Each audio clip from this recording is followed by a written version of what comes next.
సుభాష్ గారు, అంటే ప్రధానంగా ఇందాక గౌరీ గారు గుర్తు చేశారు మీడియాతో మాట్లాడుతూ, సరే రాజకీయ స్టేట్మెంట్లే కావచ్చు, రాజకీయ స్టేట్మెంట్లు అంటే 5 కోట్ల వృధా అవుతుంది, విచారణకు ఎందుకు, ఇద్దరు జడ్జి మీద కూర్చొని అట్లా ఉంటుందా సిస్టంలో? అట్లా ఉంటాయా? లేకుంటే నిజాయితీ పరులని కేసులు నమోదైన తర్వాత ఎవరికి వాళ్ళు అట్లా అనుకోవచ్చు, కానీ ఆ రకమైనటువంటి సిస్టమ్ ఉంటుందా అనేటువంటిది. పొలిటికల్ స్టేట్మెంట్ ఇంకో రకంగా కూడా ఇవ్వచ్చు. కక్షాదింపులో భాగంగా నా మీద కేసులు పెట్టారు అనొచ్చు, కానీ డబ్బులు ఎందుకు వృధా ఎందుకు జడ్జి ముందు? ఏమంటారు గౌరీ గారు? గౌరీ గారు ఏదో మాట్లాడు. అది కూడా చెప్పాడు, కక్ష సాధింపు తన అది చెప్పారు. అంటే నేనేమంటున్నా, గౌరీ గారు నేనేమంటున్నా అంటే కక్ష సాధింపు అంటంలో అభ్యంతరం లేదు, కుట్ర పూర్తిగా పెట్టారంటే అభ్యంతరం లేదు, రూపాయి తెలియదంటే అభ్యంతరం లేదు. ఇద్దరం జడ్జి ముందు కూర్చుందాం అంటే అట్లా ఉంటాయి ఆ చట్టాలు, న్యాయ వ్యవస్థలు అట్లా ఉంటాయి. ఇద్దరం కూర్చుందాం, లైట్ డిటెక్టర్ పెట్టుకుందాం, మీడియా అంతా పెట్టుకుందాం అంటే పొలిటికల్ స్టేట్మెంట్ కూడా కొన్ని లిమిటేషన్స్ ఉంటాయి కదా అంటున్నా. కొన్ని మెచ్యూరిటీ లెవెల్స్లో లిమిటేషన్స్లో ప్రకటనలు కూడా ఇవ్వచ్చు కదా అంటున్నా. పొలిటికల్ స్టేట్మెంట్ ఇవ్వటానికి తప్పు పట్టట్లా, దానికి ఒక మెచ్యూరిటీ లెవెల్స్, దానికి ఒక ఇది సిస్టమ్ ఉంటుంది కదా అంటున్నా. యాక్చువల్లీ కదా మనకు జడ్జి ముంగట సార్ మేము ఇద్దరం తప్పు చేయలేదు, మేము వచ్చి కూర్చొని మీరు జడ్జ్మెంట్ మీరు న్యాయం చెప్పండి అని అంటే ఏ జడ్జి తీసుకోరు కదా. ప్రొసీజర్ అదే సుభాష్ గారు. ఇప్పుడు కేసీఆర్ గారు అధికారంలో ఉన్నప్పుడు ఒక మాట మాట్లాడినారు, కేటీఆర్ గారు అధికారంలో ఒక మాట్లాడారు, ఇప్పుడు ఇంకో మాట మాట్లాడుతున్నారు. నిజంగానే కనుక ఏం తప్పు కనుక చేయలేదు అనుకుంటే, నిజంగానే కనుక మొత్తం ఆయనకి శుద్ధపోస కనుక అనుకుంటే, మరి హైకోర్టులో క్వాష్ పిటిషన్ వేసాడు ఎందుకు, తర్వాత ఎక్స్టెన్షన్ తెచ్చుడు ఎందుకు, సుప్రీంకోర్టు ఎందుకు స్పెషల్ లీవ్ పిటిషన్ వేసాడు ఎందుకు, ఇవన్నీ ఎందుకండి? ఇప్పుడు నిజంగా కనుక మీరు క్లియర్ కనుకుంటే పోవాల్సి ఉండేమన్నాడు. సో నీవు నేర్పిన విద్య నీరదాక్ష అన్నట్టు, మరి మీరు అధికారంలో ఉన్నప్పుడు కూడా ఇట్లే చేసినారు కదా.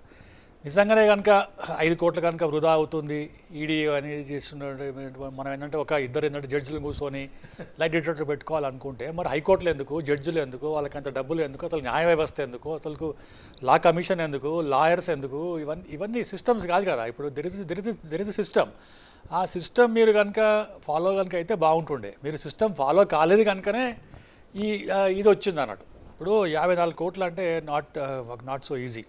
ఇప్పుడు మనం ఎప్పుడు చూసినా కూడా ఏమంటున్నాం అంటే 54 కోట్లు అందులో వైలేషన్ జరిగింది అంటున్నాం అన్నట్టు. బట్ నెక్స్ట్ స్టెప్ కనుక ఆలోచిస్తే కనుక మనం వీరు అంటే కేటీఆర్ గారు తర్వాత నెక్స్ట్ జెన్ ఒక ఏంటంటే కంపెనీ, తర్వాత ఏంటంటే ఇంకొక షెల్ కంపెనీ పెట్టి దేశం మొత్తం కూడా ఫార్ములా రేసింగ్ పెట్టాలని చెప్పి చూస్తున్నారు అన్నట్టు. వాళ్ళు చూసినారు అంటే, ఎందుకంటే ఇక్కడ ఫస్ట్ సెషన్ అంటే ఫస్ట్ సీజన్ అంటే లాభాలు వచ్చేది, సెకండ్ సీజన్ అంటే రాలేదు. ఒకవేళ కనుక అదే కనుక సక్సెస్ఫుల్ కనుక అయితే ఇది ఒక పెద్ద ర్యాకెట్, పెద్ద ఏంటంటే బిజినెస్ అవుతుండే అని అది అక్కడ ఏంటంటే ఉల్టా అయిపోయింది అన్నట్టు. ఇవాళ చూడండి, ఇవాళ ఆయనే మంత్రి కాకుండా ఏంటంటే ముఖ్యమంత్రి ఏంటంటే కొడుకు డిఫాక్టో సీఎం, మన అందరికి తెలిసిన విషయం అది. సింపుల్గా ఏం చెప్తున్నాడు, నేను ఓకే అప్రూవల్ ఇచ్చినా కానీ అధికారులు వాళ్ళు ఏంటంటే టెక్నికల్గా ఫీజిబిలిటీ చూసుకోవాలి, టెక్నికల్గా నోవో పెట్టాలి, తర్వాత దాంట్లో కంప్లీట్గా ఏంటంటే అన్నీ చూడాలని చెప్పి ఎవరైనా చేస్తారన్న అట్లా. ఒక ముఖ్యమంత్రి కొడుకు తర్వాత మున్సిపల్ అడ్మినిస్ట్రేషన్ వాళ్ళ బాస్ చెప్పిన తర్వాత ఎవరైనా చేస్తారా అట్లా? ఇప్పుడు ఆర్బీఐ ఏంటంటే 15 కోట్లు గవర్నమెంట్ ఆఫ్ తెలంగాణకు ఫైన్ వేసింది అన్నట్టు. ఈడీ ఎందుకు వచ్చింది చెప్పండి? ఈడీ ఎందుకు వచ్చిందంటే 2 కోట్ల ఎబోవ్ అనుకుంటూ ఈడీ 100% వస్తుంది, వాళ్ళు వచ్చింది అన్నట్టు. సో ఈడీ దగ్గర పోయిందంటే మాట్లాడండి మరి ఏంటంటే రేవంత్ రెడ్డి గారిని ఎందుకు తీసుకొస్తున్నారు, వేరే వాళ్ళని ఎందుకు తీసుకొస్తున్నారు? మీరు కనుక నిజంగా లా అబైడింగ్ సిటిజన్ కనుకుంటే you should not have gone to court. డైరెక్ట్గా పోయేందంటే మాట్లాడాల్సిన, ఇంతమంది జనాలు పెట్టుకొని ఈ మీడియా హైప్ తీసుకొచ్చారంటే సింపతి ఫ్యాక్టర్ తీసుకొచ్చినందుకు. పోనీ మీ వల్ల ఏంటంటే దానివల్ల ఏంటంటే ఏమన్నా తెలంగాణకి ఏమన్నా అంటే లాభం అయిందా? రోడ్లన్నీ చెడిపోయినాయి, నెక్లెస్ రోడ్ చుట్టూ ట్రాఫిక్ అంతా అంతరాయం జరిగింది.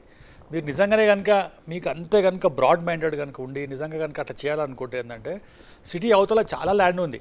ఒకటి ఏంటంటే పర్మనెంట్ కనుక మీరు కనుక ఒకటి ఏంటంటే ఈ ఫార్ములా ఏంటంటే మొదటి ట్రాక్ కనుక పెట్టుకుంటే ఇవాళ మనం ఏంటంటే యూజ్ చేస్తుండే. ఇవాళ ఇప్పుడు ఈ ప్రభుత్వం కూడా దాన్ని మనం ఏంటంటే మొత్తం ఏంటంటే యూజ్ చేస్తుండే.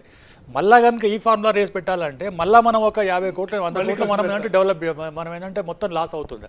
అంటే ఆ రోజు మీరు ఏం చేస్తున్నారు, మీరు పొలిటికల్ అడ్వాంటేజ్ కోసం ఏం చేస్తున్నారంటే సింపుల్గా నెక్లెస్ రోడ్ మీద ఎందుకు పెట్టినారంటే అంబేద్కర్ విగ్రహం పెట్టినాం, కొత్త సెక్రటరియట్ కట్టినాం, ఇవన్నీ దేశం అంతా చూపించేందంటే చూడండి ఇది తెలంగాణలో most happening because of BRS అని చెప్పి మీరు చూపించడానికి మీ యొక్క రాజకీయ లబ్ధి కోసం చేస్తున్నారు. కానీ తెలంగాణ ప్రజలకు కానీ తెలంగాణకు కానీ మన ఏంటంటే ప్రభుత్వానికి కానీ ఎటువంటి లాభం జరగలేదు దీనివల్ల. దీని ఏంటంటే అడ్డుకుంటలేము మేము, భారతీయ జనతా పార్టీ అడ్డుకుంటలేము, ఎందుకంటే హర్యానా కూడా జరిగింది ఒకసారి. దీని ఏంటంటే అడ్డుకుంటలేము. కానీ మీరు చాలా బాగా చేస్తే బాగుంటుండే అన్నాడు. నిజంగా కనుక మీరు లా అబైడింగ్ సిటిజన్ అంటే ఇదంతా అవసరం లేదు కదా. ఇవాళ మనం ఈ చర్చనే రాకపోతుండే, మీరు పోయి వస్తుండే అక్కడ ఏంటంటే ఇది వస్తున్నారు. ఈడీ మీద ఏంటంటే ఈడీ అంటారు, ఇప్పుడు మోదీ అంటారు. చూడండి ఇప్పుడు అన్నీ ఒక్కొక్కటి పడుతున్నారు. అది ఇంతకుముందు ఇవన్నీ చెప్పుకుంటూ పోతున్నారు. అంటే దీనివల్ల ఈ ఫార్ములా రేసింగ్ వల్ల తెలంగాణకి ఎటువంటి లాభం జరగలేదు, అది మనం యాక్సెప్ట్ చేయాలి. నెక్స్ట్ పాయింట్ ఏమంటున్నారు అంటే, మీరు అధికారులను ఎందుకు ఏంటంటే బలి చేస్తున్నారండి మీరు. పాపం అధికారులు ఏంటంటే వాళ్ళు ఉంటారు పోతారు, ఏంటంటే ఇప్పుడు ట్రాన్స్ఫర్ అయిపోతారు, రిటైర్ అయిపోతారు. వాళ్ళ మీద ఎందుకు, ఎందుకంటే మీరే తీసుకొచ్చి పెట్టుకున్నారు. మీరు అన్నీ మంచిగా చేసినప్పుడు వాళ్ళు ఏంటంటే మంచిగా చేసినప్పుడు మీకు ఏంటంటే లాభం అయినప్పుడేమో వాళ్ళు ఏంటంటే చాలా ఏంటంటే బాగా చేసినారు, అధికారులు ఏంటంటే శభాష్ అని చెప్పినారు. ఇవాళ ఉల్టా అయిపోయే వరకు నేను ఇచ్చినాను కానీ అధికారులు చేస్తారు అక్కడ సిస్టమ్ ఎట్లా ఎవ్వరు జరగదు. గవర్నమెంట్ చూడడం ఏంటంటే మన ఏంటంటే జస్ట్ ఎగ్జిక్యూటివ్ అనేది రెండు ఏంటంటే మిక్స్ అయి ఉంటుంది. ఇప్పుడు ఏంటంటే ఇప్పుడు వాళ్ళు మొత్తం చెప్పినట్టే చేస్తారు, అంతేకాని చెప్పకుండా ఏంటంటే ఎవరు చేయరు. పోయి ఏంటంటే ఇప్పుడు మనకి special chief secretary Arvind Kumar garu తనకి ఇచ్చినవి ఏంటంటే ఎవరితో ఏంటంటే ఎంఐ వేసుకుంటారా. బిఎల్ఎన్ రెడ్డి గారు ఏంటంటే పాపం ఆయన ఏంటంటే 60 ఏళ్ళ సంవత్సరాలు ఆయన పోయి ఏంటంటే ఎవరితో ఏంటంటే మొత్తం ఏంటంటే సంతకం పెట్టుకుంటారు అన్లెస్ యూ గివ్ పర్మిషన్. ఇది గోల్ ఫిరాయించి గోల్గప్పాలు తినిపించుడు తప్పితే ఇంకేం లేదు. దీంట్లో మీరు ఏంటంటే మీరు షెల్ కంపెనీలు దాంట్లో ఉన్నాయి. ఇదేంటంటే ఉల్టా అయింది కాబట్టి ఇవాళ ఏంటంటే మీడియాకు ఏంటంటే సింపతి ఫ్యాక్టర్ తీసుకొస్తున్నారు. కానీ నిజంగా కనుక సక్సెస్ఫుల్ అయితే ఇవాళ కొన్ని కోట్లు ట్రాన్స్ఫర్ అవుతుండే ప్రజలందరికీ కూడా తెలుస్తుంది. ఆర్ శ్రీనివాస్ గారు అంటే ఇక్కడ